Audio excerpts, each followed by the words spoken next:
I can probably say for the interviews that we have had, There is something almost cruel about hearing Lionel Richie sing about love after you know how much of it slipped through his fingers. For decades, he gave the world the soundtrack for first dances, reconciliations, late-night apologies, slow drives home, and the kind of romance people pray will last forever. Truly, hello, still, endless love. These were not just hits, they were emotional landmarks. They became part of people's marriages, their breakups, their anniversaries, their memories. Lionel Richie did not just write love songs. He helped define what love was supposed to sound like. And yet, by the time he reached his mid-70s and began looking back more honestly at his own life, the story behind those songs felt much less like a fairy tale and much more like a confession. Not a confession in the tabloid sense. Not some sensational revelation designed to shock. Something sadder than that. A realization that the woman who may have known him most deeply was there before the sold-out arenas, before the solo superstardom, before the world turned Lionel Richie into Lionel Richie. Long before the spotlight, there was a young woman beside him in Tuskegee, Alabama. And by the time the world finally understood how much that relationship had mattered, the life they built together was already gone. If Lionel Richie's music has ever meant something to you, take a moment to like the video, subscribe to Star Kingdom, and tell us in the comments where you're watching from. Because this story is not really about celebrity gossip. It is about what fame does to love, what memory does to regret, and why some of the most romantic men in music seem to spend the rest of their lives singing to what they can no longer hold. The title promises a dramatic answer. A single woman. A final revelation. A tidy emotional verdict.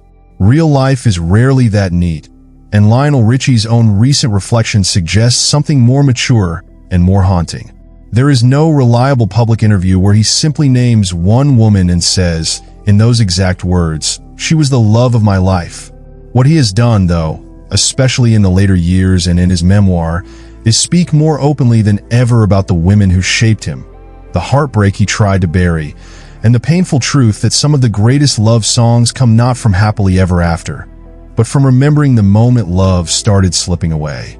And if there is one relationship his reflections keep circling back to with unmistakable gravity, it is the one that began before he was a legend. His first marriage, his college sweetheart, Brenda Harvey. That matters, because Lionel Richie has spent most of his public life surrounded by myth. The smooth operator, the impossible charmer, the man who could walk on stage, smile that smile, and make an entire arena feel as if he were singing directly to them. Women screamed, men envied him, record labels trusted him, television loved him. In the 1980s especially, he seemed untouchable. He had crossed over from the Commodores into solo superstardom with a grace so complete that it almost looked effortless. But there is a difference between being admired for romance and being able to protect it in your own life. That is the contradiction at the center of Lionel Richie's story. The public heard certainty. The private man lived complication. To understand why that first love carries so much emotional weight, you have to go back to a Lionel Richie the world barely remembers. Not the polished global star. Not the elder statesman on American Idol. Not the man standing beneath spotlights while tens of thousands sing all night long. Go back to Tuskegee. Go back to the campus. Go back to the years when everything still felt possible, but nothing was guaranteed. That was where Brenda Harvey knew him. Not as a legend, not as a brand, but as a young man still becoming himself. Before the endless touring, before the money, before the headlines, before the women the public would later attach to his image. She knew him when his life had not yet hardened into myth. There is something deeply important about first love in that context. Not just the first person you marry, but the first person who witnesses your becoming. The first person who sees your ambition before the rest of the world applauds it. The first person who lives through the uncertainty, the small rooms, the early hopes, the invisible years before success arrives wearing expensive clothes and a famous smile. That kind of love carries a different weight from the relationships that come later, after identity has already been sealed in the public imagination. Brenda Harvey was there while Lionel was still tied to Tuskegee, still shaping the voice and instincts that would soon carry him far beyond Alabama. He was not yet the man who would dominate radio. He was a student, a musician, a member of a generation still believing that talent and persistence might be enough to build a different life. Then came the Commodores. For older viewers, that name alone opens a door. It brings back the late 1970s, the era when soul and pop could slide together so naturally that the best songs seemed to belong to everybody. The Commodores were not a novelty act. They had musicianship, groove, and elegance. Easy, 3 Times a Lady, Sail On. These were records with warmth and emotional intelligence. Even before Lionel left to become a solo star, he was already revealing the essential contradiction that would define his career. He could write party records. He could write music that moved a room, but when he leaned into tenderness, something changed. He became dangerous in a quieter way. He understood vulnerability, or maybe more accurately, he understood how to hide vulnerability inside a melody so beautiful that people sang along before they realized how exposed they had become. That talent made him rich. It made him famous. It made him one of the defining voices of his time. It also complicated his personal life in ways that the public could not yet see. Because success does not simply enlarge what is already there. It distorts it. Fame changes the emotional weather around a marriage. It changes schedules, attention, temptations, silences, pressure, trust. The person who once belonged partly to home now belongs partly to the world. And when that world starts cheering louder than the kitchen table ever could, ordinary intimacy has to fight to survive. Lionel Richie and Brenda Harvey married in 1975. That detail matters not just because it marks the legal beginning, but because of what it says about timing. This was not a late career attempt at domestic stability. This was a union formed before Lionel's full solo transformation, before the absolute frenzy of the 1980s, before the world knew how large he would become. Their marriage was rooted in the pre-myth years. That is why it feels, looking back, like the emotional center of his romantic life, even if later relationships became more publicly visible. The strange thing about Lionel Richie is that his songs trained the public to expect a certain kind of emotional certainty from him. He sounded like a man who understood devotion in permanent terms. Lady, I'm your knight in shining armor, and I love you. My love, there's only you in my life. Hello, is it me you're looking for? I love you more than I can say. These songs were not written with detachment. They had longing in them, pleading, worship, regret. They promised intimacy. They whispered instead of shouted. And Lionel himself later described that whisper as the secret of the love song. The idea that tenderness, not force, is what reaches people. That insight tells you something important. Lionel Richie's art was never really about conquest. It was about ache, about proximity, about saying the most important things softly, because that is how people actually hear them when it matters. Which raises a painful question. If he understood love so intimately in song, why did his own love stories fracture under the weight of real life? There's no simple answer, but one part of it is almost certainly scale.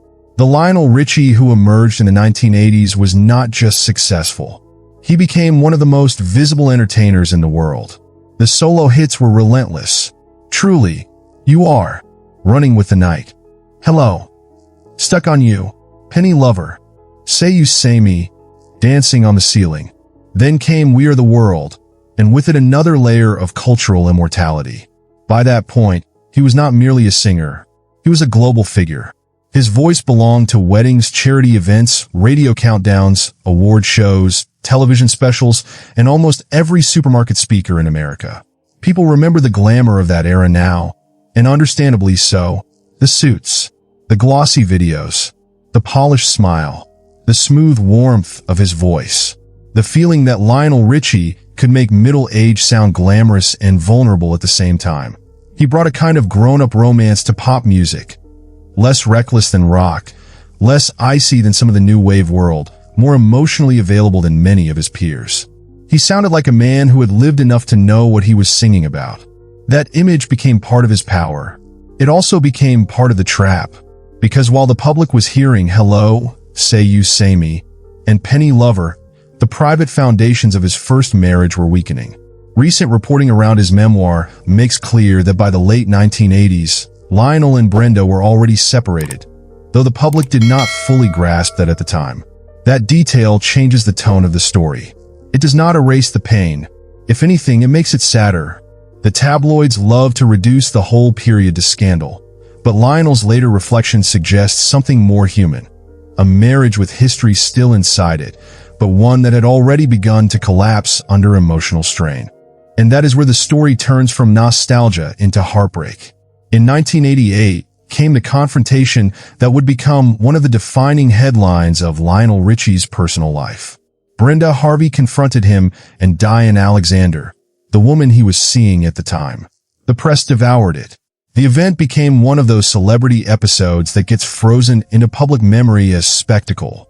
But decades later, Lionel did not describe it as juicy or dramatic.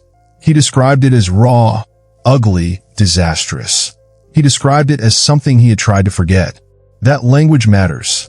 It tells you that by the time he revisited those years, he was no longer speaking like a star managing an image.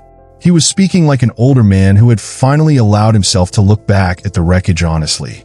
And in one of the most revealing lines connected to that period, he acknowledged the deepest pain of it all.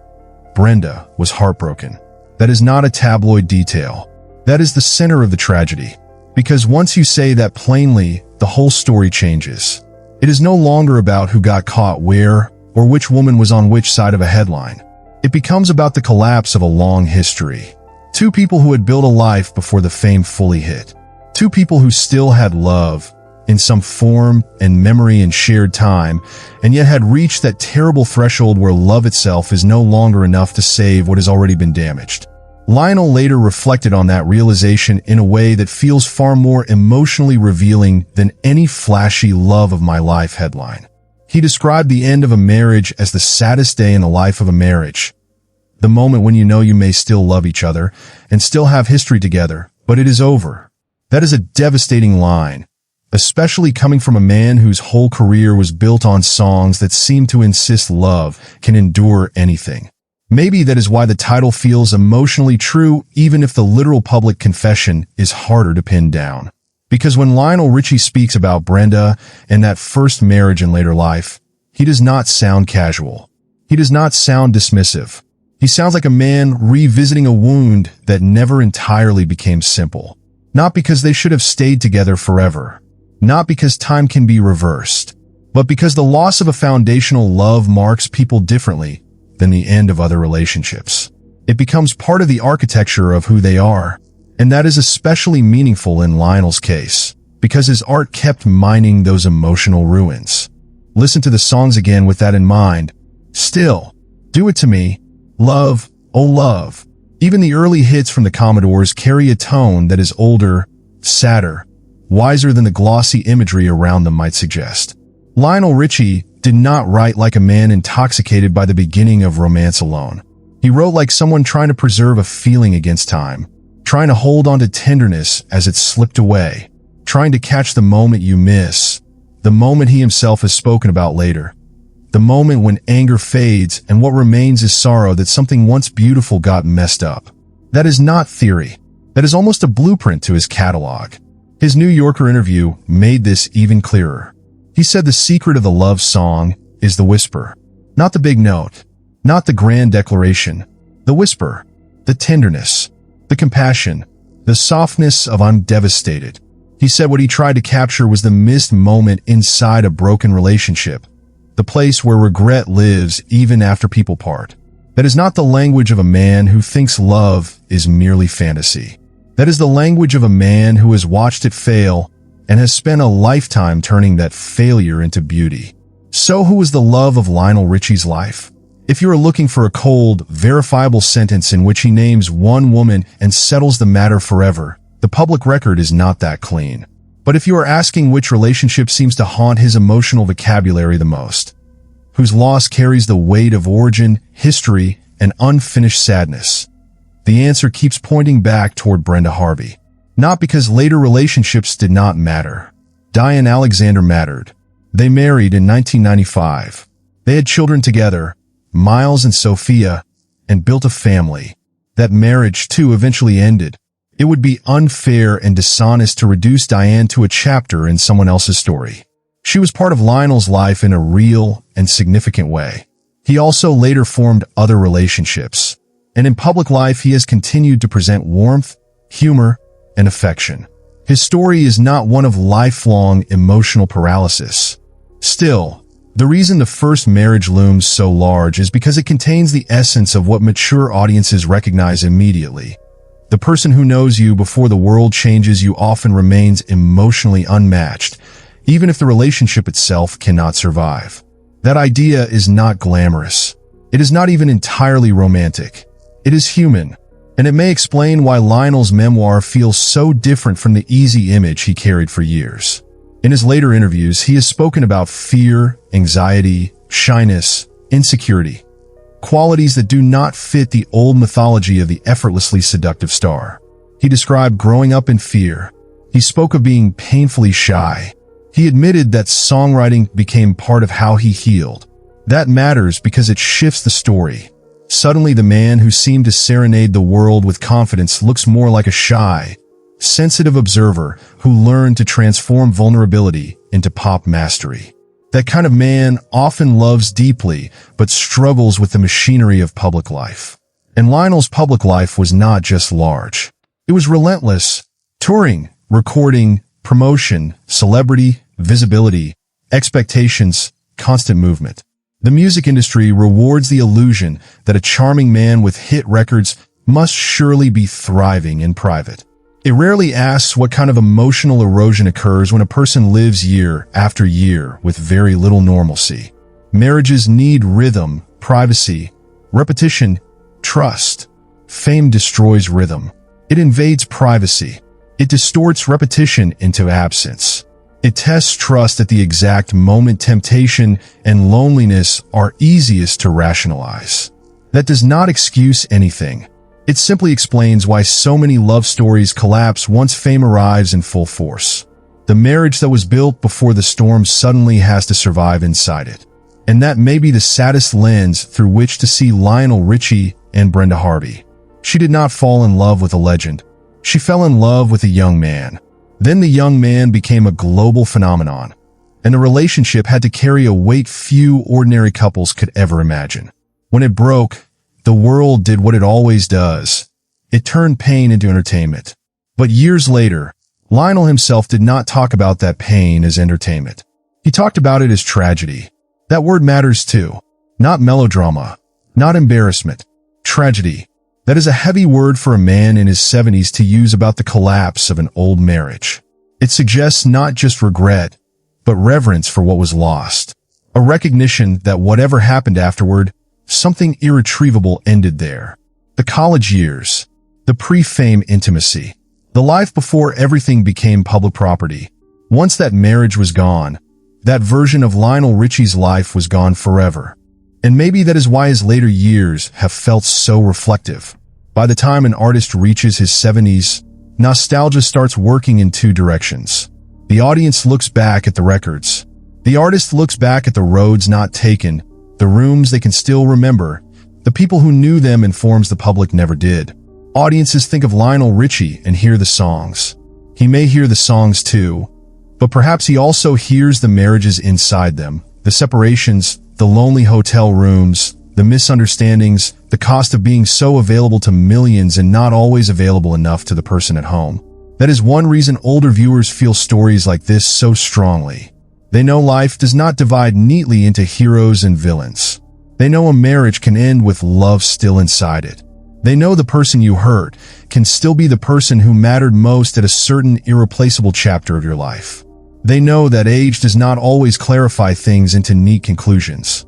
Sometimes it softens you just enough to admit what youth and fame would not let you say.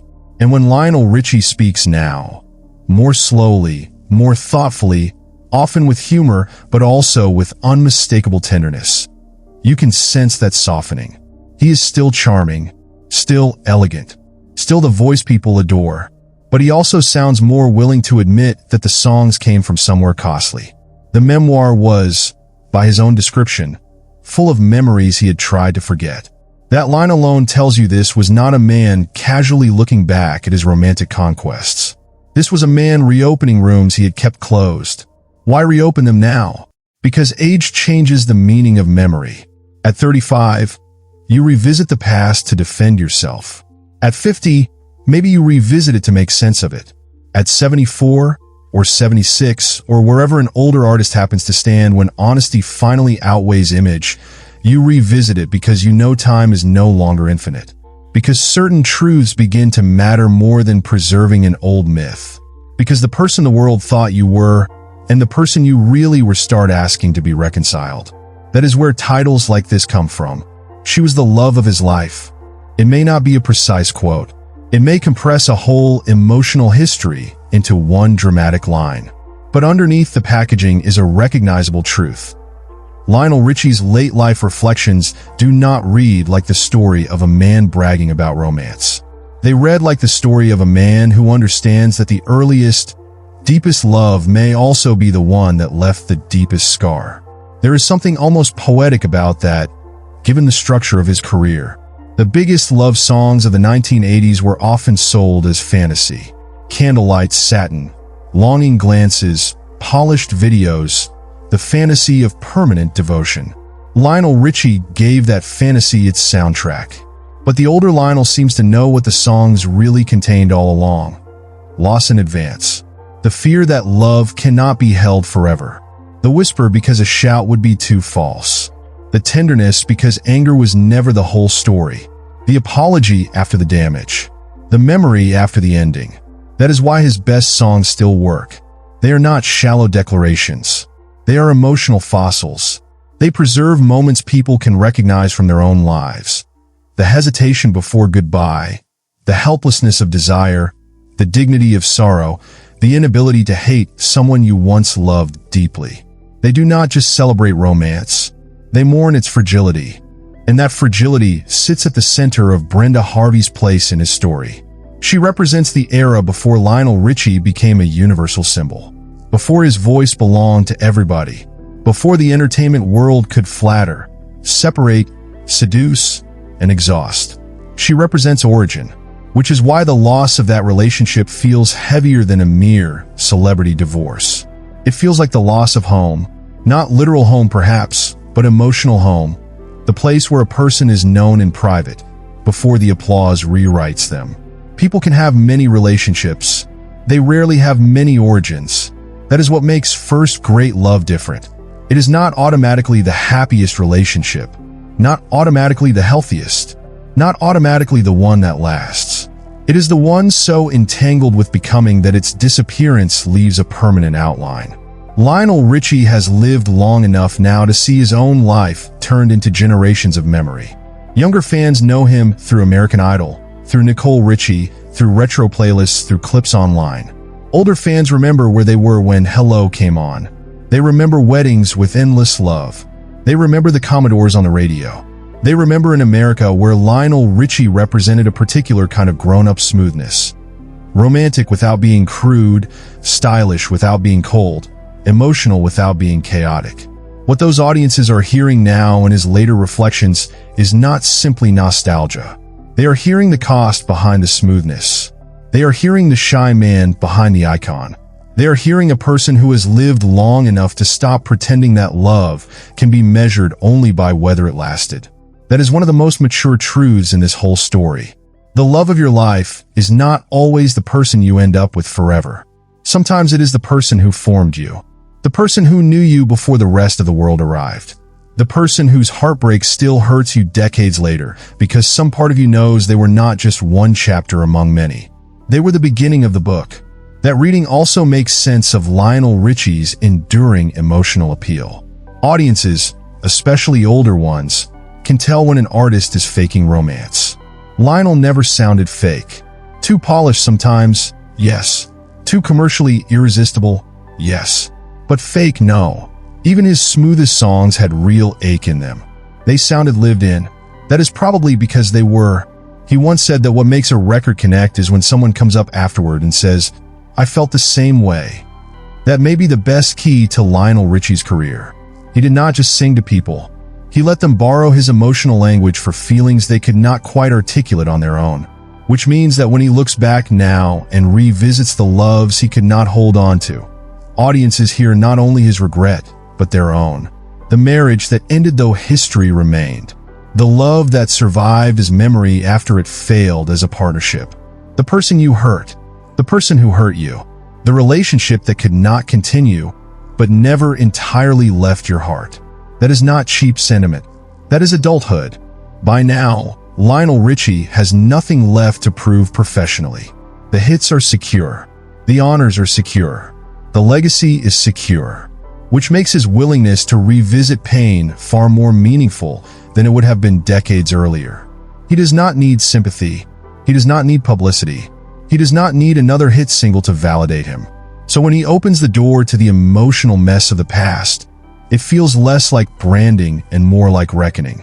And in that reckoning, Brenda Harvey emerges not as a villain, not as a footnote, not as a mere ex-wife attached to an old scandal, but as the woman tied to one of the deepest and saddest truths of Lionel Richie's life. That the love which helps create you can also be the love you lose while becoming who the world wants. That may be the real confession, not a flashy sentence, not a headline-ready quote, a quieter admission that before the world heard truly, someone knew him truly. Before millions asked, "Hello, is it me you're looking for?" someone had already found him. Before he could sell endless love to the world, he had already discovered how finite love can feel in real life. And before old age softened him enough to say it aloud, he had spent years singing around the wound. In the end, that is why this story lands with such force. Not because Lionel Richie suddenly shocked the world with some outrageous secret, but because age has made visible what was hidden inside the songs all along. The great romantic voice of his generation was never just singing about fantasy. He was singing about longing, regret, gratitude, and loss. He was singing about the tenderness that remains even when a relationship is beyond saving. He was singing, perhaps, to the women who marked him forever, and especially to the first one who knew him before fame transformed him into everyone else's idea of romance. So was Brenda Harvey the love of Lionel Richie's life? If love means the person whose loss still speaks through the work, whose heartbreak he still describes with sorrow, whose place in his origin story no later success can erase, then the answer feels difficult to avoid. Maybe not in the tidy, literal way a YouTube title suggests, but in the older, sadder, truer way that life often reveals only at the end of the journey. And maybe that is why Lionel Richie still matters. Not only because he wrote some of the greatest love songs ever recorded, not only because his voice can still stop a room, not only because he became a legend. He matters because the older he gets, the more clearly we can hear the human being inside the legend.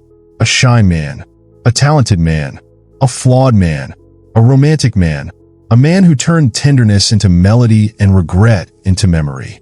A man who, after all the applause, seems to understand that the greatest loves are not always the ones that survive. Sometimes they are the ones that define you, break you, and follow you into every song you ever write.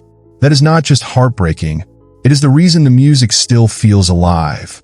If Lionel Richie's story touched you, share your thoughts in the comments. And tell us this. When you listen to Lionel now, which song sounds most different once you know the pain behind the voice? If you enjoyed this story, like the video, subscribe to Star Kingdom, and join us again for more unforgettable stories behind the stars who shaped our lives.